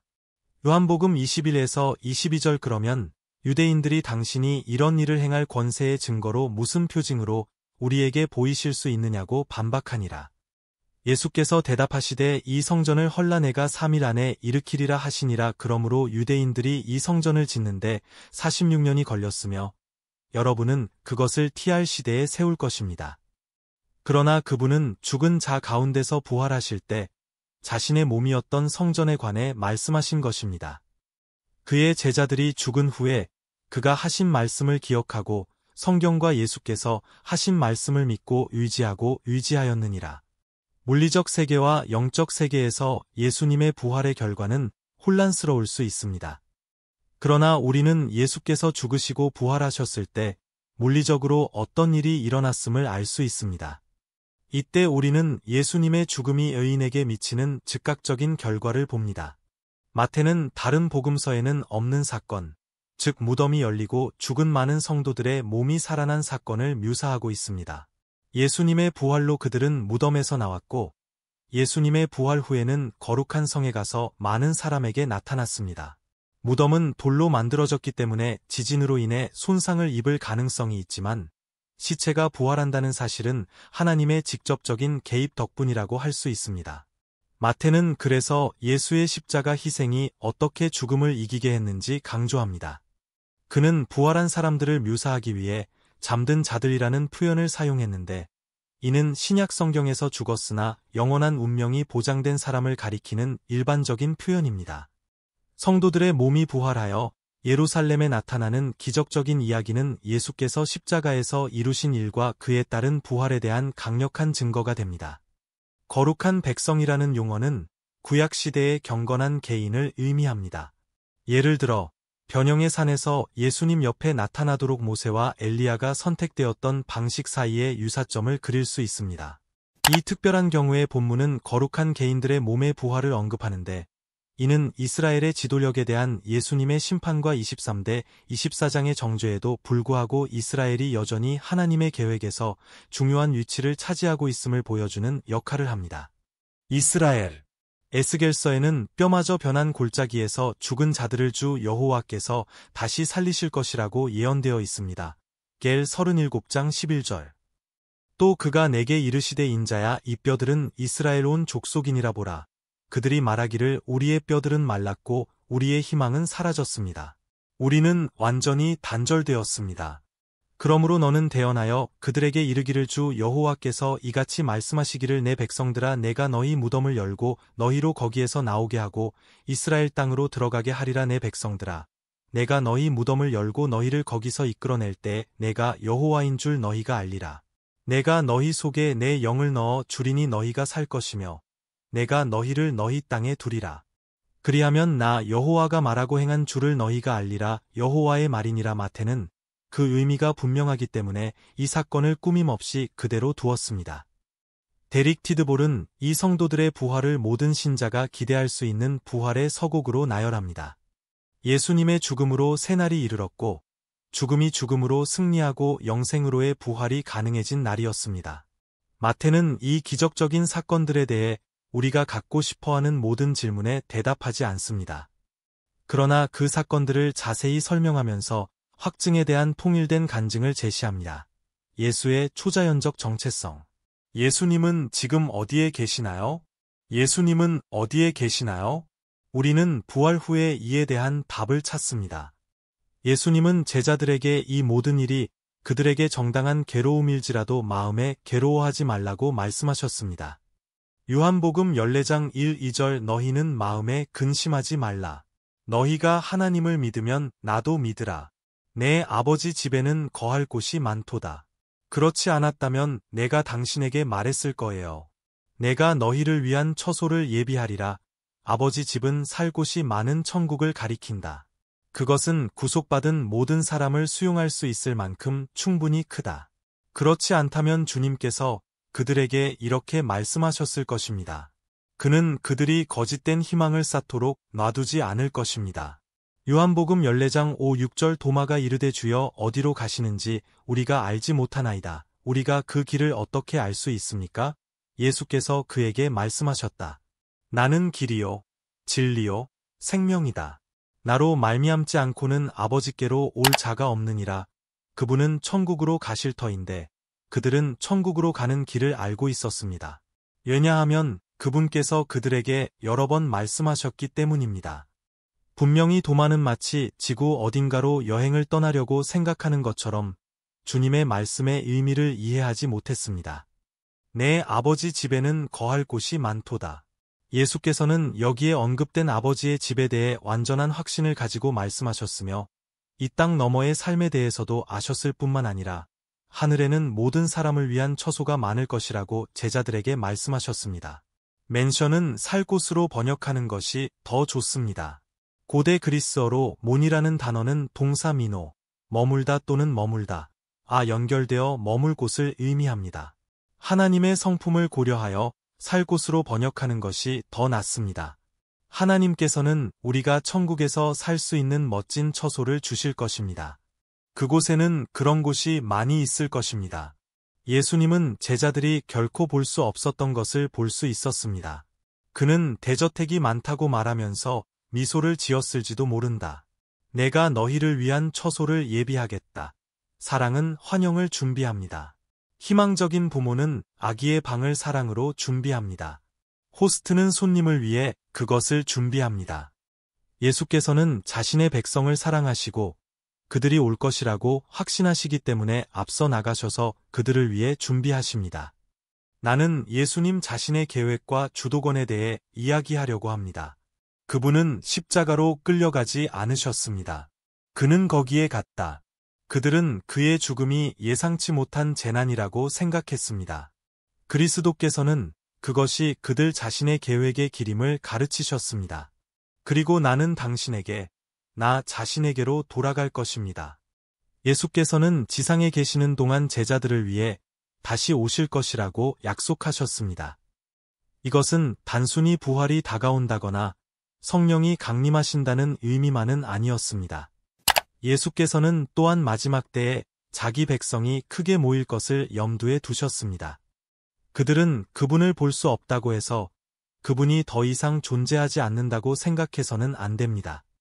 그는 그들이 올 것을 준비하기 위해 막 다른 영구적인 장소로 가버린 참이었습니다. 우리는 내가 있는 곳에 너희도 있을 것이다라는 말을 읽습니다. 천국의 전체 초점은 예수님과 연합하는 것입니다. 천국은 금길이나 진주문, 천사들의 존재 때문이 아닙니다. 천국은 천국입니다. 왜냐하면 예수님이 그곳에 계시기 때문입니다. 예수님께서 우리를 위해 처소를 마련하신 것처럼 우리도 그 자리를 위해 준비하신다는 사실을 아는 것은 위로가 됩니다. 이 매력적인 구절은 주 예수 그리스도 자신이 천국으로 가는 길이심을 분명히 보여줍니다. 그분은 단지 길을 보여주시는 것이 아닙니다. 그는 길입니다. 구원은 사람에게 있습니다. 이 사람을 당신의 것으로 받아들이면 당신은 구원을 얻습니다. 기독교는 그리스도이다. 주 예수님은 단지 여러 길 중 하나가 아닙니다. 그가 유일한 길이다. 그를 통하지 않고는 아무도 아버지께로 올 수 없습니다. 그리스도는 하나님께로 가는 유일한 길이지 황금률이나 규례나 교회 회원권이 아닙니다. 그러므로 주님은 진리이십니다. 그는 진리를 가르치는 사람일 뿐만 아니라 그는 그리스도입니다. 예수님은 생명이십니다. 그분은 영적이고 영원한 생명의 근원이십니다. 그분을 영접하는 사람은 그분이 생명이시기 때문에 영생을 얻습니다. 우리는 주님, 우리는 당신이 어디로 가시는지 모릅니다. 라고 읽었습니다. 토마스가 자신의 혼란스러움을 그토록 명확하고 솔직하게 표현했다는 사실은 우리가 감사해야 할 부분입니다. 우리는 예수님이 마치 다른 도시인 것처럼 단순히 다른 곳으로 가신다고 생각했습니다. 우리가 가는 곳은 천국입니다. 예수께서 이르시되 내가 너희를 위하여 처소를 예비하리라 하시니라. 우리 집, 하나님의 집에 오면 당신은 집이고 예수님은 우리의 영원한 집을 준비하고 계십니다. 주님은 다시 공중으로 돌아오실 것입니다. 믿음으로 죽은 자들이 부활할 때입니다. 데살로니가전서 4장 1에서 18절 형제들아 자는 자들에 관하여는 너희가 알지 못함을 우리가 원하지 아니하노니 이는 소망 없는 다른 이와 같이 슬퍼하지 않게 하려 함이라. 소망 없는 다른 이와 같이 슬퍼하라. 우리가 예수에 죽으셨다가 다시 사심을 믿을진대 이와 같이 예수 안에서 잠자는 자들도 하나님이 예수와 함께 데리고 오시리라. 우리가 주의 말씀으로 너희에게 이것을 말하노니 주 강림하실 때까지 우리 살아남아있는 자도 자는 자보다 결단코 앞서지 못하리니 이는 주께서 친히 명령의 말씀을 명하시고 그의 음성을 들으셨음이라. 대천사가 하나님의 나팔을 불며 하늘로 솟아 내려오리니 그리스도 안에서 죽은 자들이 먼저 일어나고 그 후에 우리 살아남은 자도 그들과 함께 구름 속으로 끌어올려 공중에서 주를 영접하게 하시리니 그리하여 우리가 항상 주와 함께 있으리라. 그러므로 이 말로 서로 위로하십시오. 예수님은 자신이 시작하신 일을 성령께서 완성하시기를 계획하셨습니다. 성경은 예수님의 승천이 육체적으로 하늘로 돌아가는 것임을 보여줍니다. 그분께서 천천히 땅에서 일어나실 때 구름 속에서 환영을 받으셨고 제자들과 다른 구경꾼들은 경이롭게 지켜보았습니다. 그러자 두 천사가 나타나 그리스도께서 가실 것을 본 것과 같은 방식으로 그리스도의 재림을 약속했습니다. 행 1절. 그들이 이르되 갈릴리 사람들아 어찌하여 서서 하늘을 쳐다보느냐. 너희 가운데서 하늘로 올려지신 이 예수는 하늘로 가심을 본 그대로 오시리라 하더라. 이로써 예수께서 지상 봉사 기간에 가지셨던 인간적 한계가 끝났습니다. 그분이 하나님으로서 소유하신 속성 중 일부는 일시적으로 정지되었으나 이제 정지가 끝나고 그분의 하늘 영광이 다시 돌아오셨는데 그 모습은 변형해서 엿보였습니다. 예수님의 자리는 하나님 우편, 곧 하나님의 영광의 자리입니다. 하늘에 예수님의 임재를 나타내는 다른 구절은 누가복음 22장 69절. 이제후로는 인자가 하나님의 권능의 우편에 앉으리니 이며 스데반은 죽기 직전에 환상을 보았습니다. 그 안에서 하늘을 우러러 하나님의 영광과 및 예수께서 하나님 우편에 서신 것을 보았느니라. 성경에 따르면 예수님은 현재 하나님과 하나님의 천사들, 그리고 하나님의 구원받은 모든 자녀들을 위한 영광의 왕국이자 집인 천국으로 알려진 실제 장소에 거주하고 계십니다. 예수님께서 승천하신 후 본 두 사람은 사도행전과 요한계시록에 나오는 사도 바울과 요한입니다. 예수님을 직접 만나는 것을 상상해 보십시오. 당신은 그날이 즐거운 날이 될 것이라고 생각하겠지만 그것은 파울로의 인생에서 가장 힘든 날 중 하나가 될 것입니다. 회심하기 전에 사울은 바리새인 중에 바리새인이었으며 예수의 추종자들을 심하게 박해했습니다. 사도행전의 기록에 따르면 그는 다메섹으로 가는 길에 개종했으며 그곳에서 부활하신 예수의 환상을 보았다고 보고했습니다. 이때 다소의 사울은 도로 알려진 기독교 신앙의 성장을 목도하면서 아마도 30대였을 것이다. 그는 이것을 자신의 종교에 대한 위협으로 보았고 지칠 줄 모르는 힘으로 이 악성 종파를 박해하기 시작했습니다. 여행 중에 다메섹에 가까이 이르렀을 때 갑자기 하늘이 그를 둘러 비추며 사울아, 사울아, 내가 어찌하여 나를 박해하느냐? 하는 음성이 들렸습니다. 그러자 그가 주님, 당신은 누구십니까? 그러자 그 소리가 대답했습니다. 나는 내가 박해하는 예수다. 너는 일어나 시내로 들어가라. 내가 행할 것을 거기서 이를 자가 있느니라. 그와 함께 여행하던 남자들은 완전히 깜짝 놀랐다. 그들은 하늘의 소리를 들었지만 사울이 들었던 명확한 말은 듣지 못했습니다. 그들은 주님을 보지 못했고 오직 사울만이 주님을 보았고 사도직의 부름을 받았습니다. 그때 그 교만한 바리새인의 손에 이끌려 다메섹으로 가서 거기서 사흘 동안 아무것도 먹지도 마시지도 아니하며 눈이 멀었다. 하늘에서 예수를 목격한 또 다른 사람은 계시록에 나오는 사도 요한입니다. 이 책의 제목 어파컬리프스는 이 사건에서 따온 것이다. 주로 말세의 땅에 사는 사람들에게 예수 그리스도를 나타내신다는 것을 기술하고 있습니다. 요한계시록은 계시자이신 예수님으로 시작되며 요한은 자신이 본 것을 기록하라는 지시를 받았습니다. 요한은 평범한 사람과는 다른 강력한 예수님을 봅니다. 그러나 요한은 예수님을 보기 전에 먼저 그분의 음성을 듣습니다. 요한계시록 1장 10에서 13절 주의 날에 내가 성령에 감동되어 내 뒤에서 나팔소리 같은 큰 음성을 들으니 이르시되 나는 알파와 오메가요 처음과 나중이니라. 보십니까? 이 책을 책에 써서 아시아에 있는 7교회 곧 에베소, 서머나, 버가모, 두아디라, 사데, 빌라델비아, 라오디게아에 보내느니라.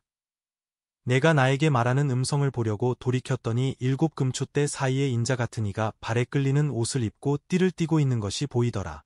가슴에 금띠를 두른 것입니다. 요한이 본 것은 인자이시며 존귀하신 예수 그리스도시니라.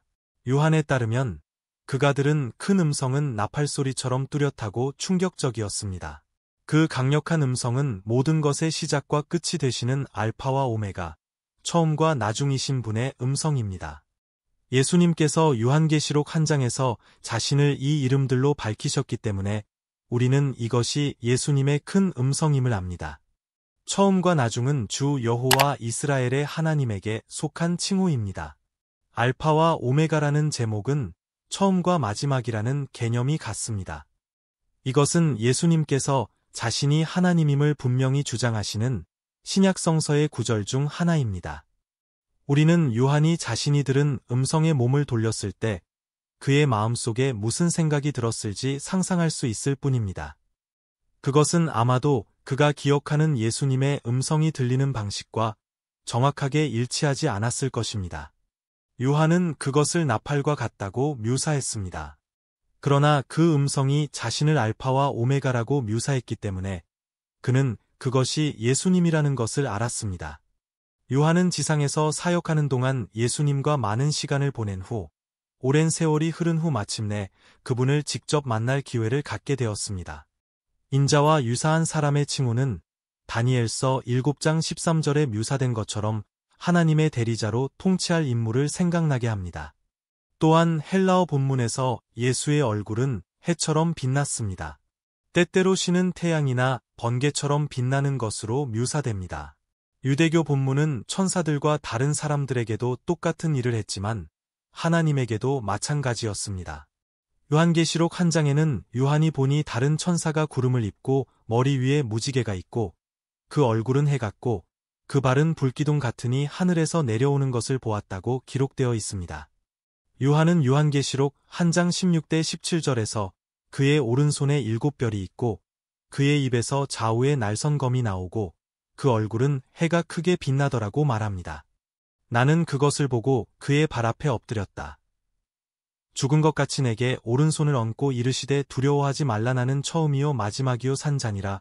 또 내가 죽었으나 보라 세세토록 살아있느니라. 아멘. 죽음과 지옥의 열쇠. 예수님께서 이 땅에 계실 때 만난 사도 요한도 이 놀라운 광경을 보고 경외심에 사로잡혔습니다. 요한이 예수님과 함께 지상에서 살았던 3년은 예수님께서 하늘의 위엄으로 그에게 나타나실 순간을 위해 그를 적절하게 준비시키지 못했습니다. 그 순간 요한은 예수님께서 이 땅에 사시는 동안 포기하신 신성한 능력과 위엄을 깨달았습니다. 이때 요한은 예수님께서 이 땅에 행하실 때 자신의 영광과 권세를 가리우실 수 있었던 것이 기적임을 깨달았습니다. 게 18장 8절.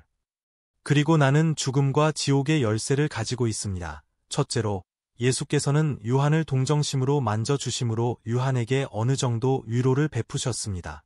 아마도 예수님의 손길은 그분의 외모보다 더 친숙했을 것입니다. 그래서 예수님은 요한에게 두려워하지 말라고 말씀하셨습니다. 요한은 두려워할 이유가 없었습니다. 왜냐하면 예수님은 3가지 칭호로 자신을 요한과 분명히 동일시하셨기 때문입니다. 예수님은 처음이자 나중이시며 영원하신 하나님이시며 영원한 과거와 영원한 미래의 주이십니다. 예수님은 살아계시고 전에 죽으셨으며 이제 영원히 살아계시는 분이십니다. 그는 부활의 자격을 갖고 있으며 다시는 죽지 않을 삶을 살고 있습니다. 예수님께서 죄와 죽음에 대해 달성하신 승리는 영원했습니다. 그는 죽은 자 가운데서 다시 살아나서 다시 죽으신 것이 아닙니다. 예수님은 아데스와 죽음의 열쇠를 쥐고 있는 유일한 분이십니다. 어떤 사람들은 마귀가 누가 살고 누가 죽을지를 결정할 권위나 힘을 가지고 있다고 믿습니다. 그들은 분명히 착각하고 있습니다. 왜냐하면 예수님만이 아데스와 죽음의 열쇠를 갖고 계시기 때문입니다. 나는 살아있는 자니 전에 죽었었더니 이제는 영원히 살아있어 사망과 음부의 열쇠를 가졌노라. 게 한 장 18절. 이 대화는 성경에 기록된 예수님과의 마지막 개인적인 만남이기 때문에 필수적입니다. 부활하신 그리스도께서는 죽음의 열쇠를 소유하심으로써 죽음을 다스리고 권세를 가지셨습니다. 예수께서 죽으실 때는 그가 정하신 때에 곧 그의 영을 버리신 때였습니다. 예수께서 이미 죽었다는 소식을 듣고 빌라도는 놀랐습니다. 죽음을 다스리는 권세를 가지신 예수께서는 자신의 영을 버리신 후 죽은 자 가운데서 살아나셨습니다. 또한 그분은 추종자들을 죽음에서 해방시켜 그들이 그분과 영원히 함께할 수 있는 능력을 갖고 계십니다. 누군가에게 도시의 열쇠를 주는 것을 생각해 보세요. 이 열쇠는 때때로 어떤 자물쇠에도 맞지 않지만 명예를 상징하는 크고 만화 같은 열쇠입니다. 도시의 열쇠를 받은 사람들은 그 도시에서 환영받고 존경을 받습니다. 열쇠는 성경에서 권위와 통제의 상징으로 자주 언급됩니다. 건물의 마스터 키를 가진 사람은 누구나 건물의 어느 방에나 들어갈 수 있고 문을 열 수 있는 권한을 갖습니다. 일상생활에서 열쇠는 부동산과 권력의 상징입니다. 세입자는 소유자에게 열쇠를 반환합니다. 소유자는 주택에 대한 통제권과 소유권을 회복합니다. 우리 주 예수 그리스도는 여전히 최고로 남아 계십니다. 우리는 우리 자신의 힘으로 이 삶을 사는 것이 아니라 그리스도께서 우리에게 약속과 도움으로 보내주신 성령의 능력으로 이 삶을 살고 있습니다. 성령께서는 우리가 부르심에 합당하게 생활할 수 있게 하시고 그리스도께서 우리와 함께 계시며 모든 단계에서 우리를 인도하고 강화하신다는 확신을 가지고 매일을 살아가게 하십니다. 예수님께서 달성하신 죽음에 대한 승리는 또한 우리에게 지상의 삶이 일시적이고 죽음 너머의 참된 삶이 우리를 기다리고 있다는 것을 알고 이타적이고 희생적으로 살도록 요구합니다. 우리는 자신을 기부하고 깊이 사랑하고 용기 있게 다른 사람에게 봉사하도록 격려받습니다. 영혼에 대한 비전은 우리가 현재 살아가는 방식을 형성할 수 있으며 관계, 정의, 복음 전파와 같은 영원한 가치를 지닌 것에 투자하도록 동기를 부여할 수 있습니다. 더욱이 죽음을 다스리는 그리스도의 권위는 하늘이나 땅에 우리를 그분의 사랑에서 끊을 수 있는 세력이 없다는 확신을 우리에게 줍니다.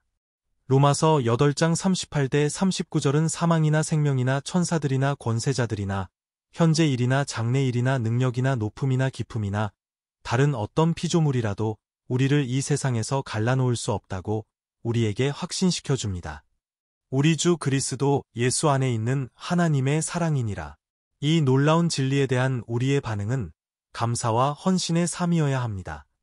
그리스도를 따르는 사람들로서 우리는 종종 절망과 어둠으로 점철되는 세상에서 빛으로 살아가면서 죽음을 이기신 그분의 승리에 대한 좋은 소식을 전파하는 부르심을 받았습니다.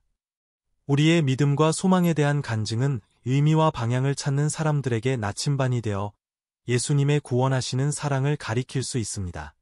마지막으로 우리는 그리스도의 재림을 기다리면서 단지 수동적으로 기다리는 것이 아니라 우리의 말과 행동을 통해 그분의 왕국을 확장하기 위해 적극적으로 노력하는 즐거운 기대 속에 살아갑니다.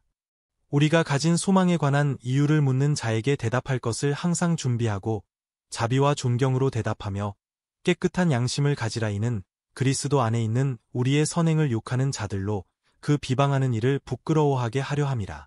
우리가 이렇게 살아갈 때 우리는 이 세상에 그리스도의 빛을 반사하고 그분이 구세주로 오실 뿐만 아니라 충만함을 가져오실 의로운 재판관으로 다시 오실 날을 위해 우리 마음과 주변 사람들의 마음을 준비시키는 것입니다. 거기에는 다시 사망이 없고 애통하는 것이나 곡하는 것이나 아픈 것이 없고 이전 것들이 다 지나갔을 아니라 우리의 매일의 여정이 죽음을 이기신 예수님의 승리를 계속해서 경배하고 축하하며 그리스도 안에서 영원한 생명이 이미 시작되었음을 온전한 인식으로 매일 살아가기를 바랍니다.